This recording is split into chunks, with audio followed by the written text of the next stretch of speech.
A hostage situation in Gering nears the 24-hour mark Wednesday afternoon. KNEB.TV News starts right now.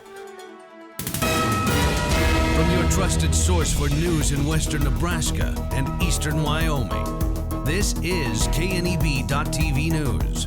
Presented by Platte Valley Companies, premier provider of financial services. Hello, I'm Ryan Murphy. This is KNEB.TV News powered by Platte Valley Companies. Thanks for joining me. In our top story, dozens, if not 100 or more law enforcement officers on scene for a tense situation in Gering involving an armed gunman and a female hostage. Authorities say on Tuesday, a Scottsbluff County deputy attempted to stop a vehicle in Gering for a traffic violation. The driver, later identified as 37-year-old Bradley Garcia, refused to stop, and a brief pursuit ensued that included Gering police, which ended with Garcia crashing his car into a garage in the 2300 block of 19th Street in Gering. Garcia discharged a firearm towards the deputy's vehicle during the pursuit, but did not strike the vehicle. Garcia ultimately entered the home and took 3 female occupants hostage. Eventually, he allowed 2 juvenile females to leave the house unharmed, but the adult female remained inside as of broadcast time. As the situation continued, Garcia fired multiple gunshots towards officers from more than one weapon. No officers or citizens were injured, and no rounds were fired by law enforcement. Late Tuesday night, additional resources from the Federal Bureau of Investigation arrived on scene as well. The standoff continues today with negotiators and tactical teams from Scottsbluff County, the Nebraska State Patrol, and the FBI involved. For the latest information, please follow our website and Facebook page. Well, veterans who served in combat zones in the first dozen years of the 9/11 era have a deadline fast approaching to be able to get VA benefits without having been enrolled in VA healthcare. A special enrollment period for the PACT Act ends just before midnight on Saturday for those who served in Iraq, Afghanistan, and other combat zones from September 11, 2001 to the end of August of 2013. Scottsbluff County Veteran Service Officer Matt Myers says it's important for those experiencing certain health issues to take advantage of the enrollment. The PACT Act really addresses a lot of the burn pits and exposure to burn pits. So they were burning feces, they were burning trash, they were burning medical supplies. You had the oil fields and fuel on fire, which has caused a lot of different types of cancer. A lot of breathing conditions that weren't previously service connectable, which now they are because of your exposure. So it's important for veterans to get in and file for those claims. So, if they do have complications, they can get the VA healthcare that they need. Myers says word of the special enrollment period actually sparked a rush of applications by veterans of other eras. But for those former military members who saw combat, there is no deadline to apply for the PACT Act. He says it's a simple form to get completed, and now's the time to take advantage of the medical care offered to these younger veterans. We'll have more news right after this. Looking for free instead of fees? Platte Valley Bank can help you keep your finances moving forward with no ATM fees. Whether you're headed to the lake, the mountains, or just to the grocery store, you can enjoy the freedom of free ATM access anywhere, anytime. Platte Valley Bank. You belong here.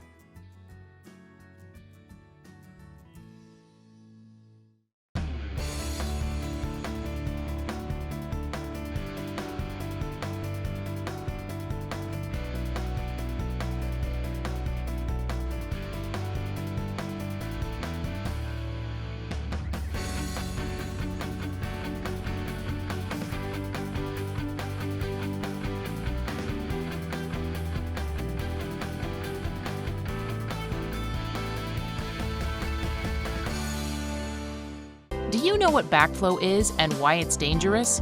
Backflow is when your water's normal flow is reversed due to a vacuum or drop in pressure, putting you at risk of drinking contaminated water containing substances like fertilizers, weed killers, or even feces. To help protect your drinking water, the city requests the periodic checking of testable backflow devices. Backflow prevention devices close when water reverses direction and stops suspect water from gaining entry to your house, making sure your next drink is clean and refreshing. Welcome back. A Wing Drug Task Force investigation has resulted in a pair of felony drug distribution charges for a 29-year-old Scottsbluff man.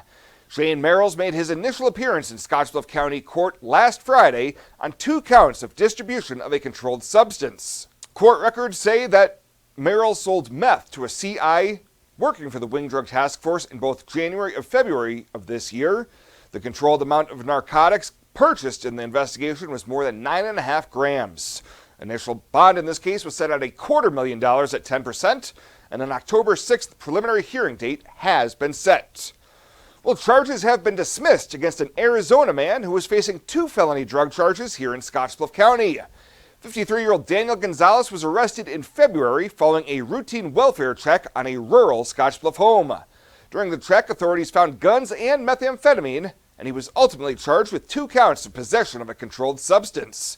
However, Thursday in district court, the state filed a motion to dismiss the case with prejudice, meaning charges will not be refiled in this case.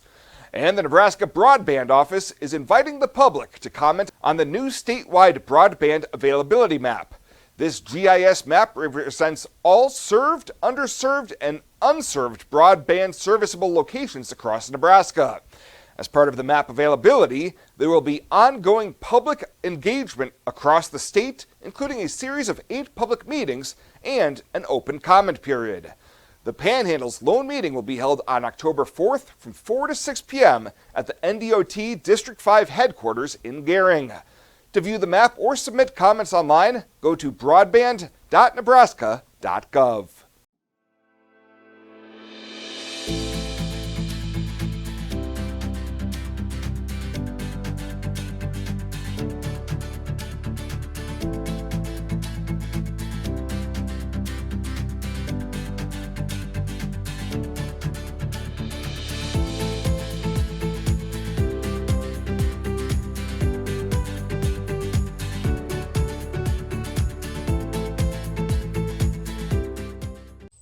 This isn't just a beautiful hospital. It's the home to exceptional patient care. This is where specialty clinics meet your needs.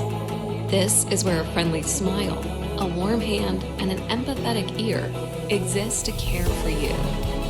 This is us. Box Butte General Hospital. Great things are happening here.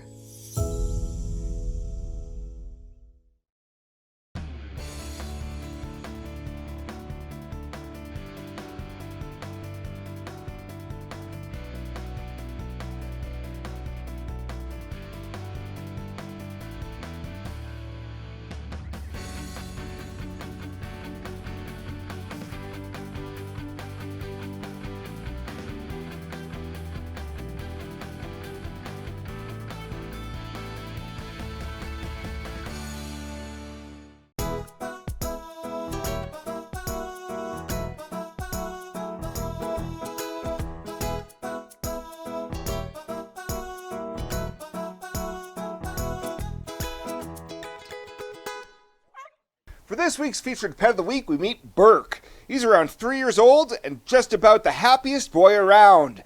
Burke would love an active family who would take him out on all their adventures.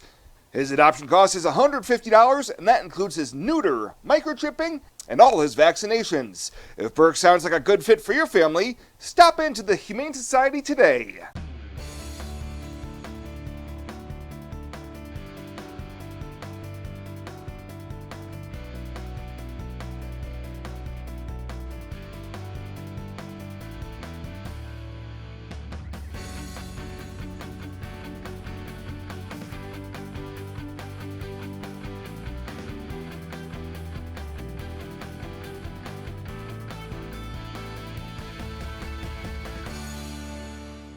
Welcome to Kelly's Liquor, your liquor cabinet. Whether you're a wine enthusiast, a whiskey sommelier, a tequila connoisseur, or you just love your beer, Kelly's has the best selection of what you're looking for.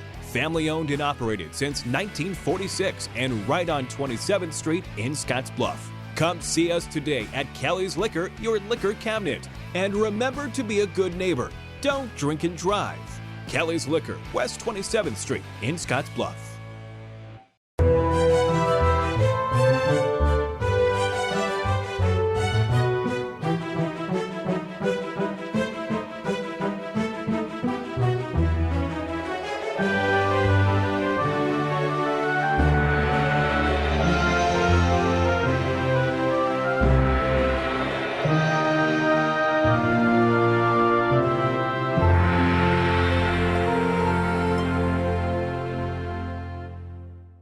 let's take a look at your midweek community calendar brought to you by Riverstone Bank.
The community calendar is brought to you by Riverstone Bank. We're local and we love our community. Panhandle Trails Intercity Public Transit, based in Alliance, Nebraska, is the only intercity bus serving Nebraska Panhandle communities and Pine Ridge, South Dakota. Panhandle Trails operates a regularly scheduled bus service, assisting you in making connections with Greyhound bus partners, regional airports, healthcare, employment and education opportunities, shopping, family, friends, and more. Panhandle Trails serves the general public of all ages and offers accessible transportation for those with special mobility needs. Let Panhandle Trails help you make your connection. Call 308-761-8747. Tired of feeling stuck? Not sure if you are on the right track? Platte Valley Bank can help keep your finances moving forward with checking account options to fit your lifestyle and an online account chooser to make finding the right account easy. Control your financial future with helpful budgeting tools and automatic savings plans. Now is the time to enjoy the ride with Platte Valley Bank. You belong here.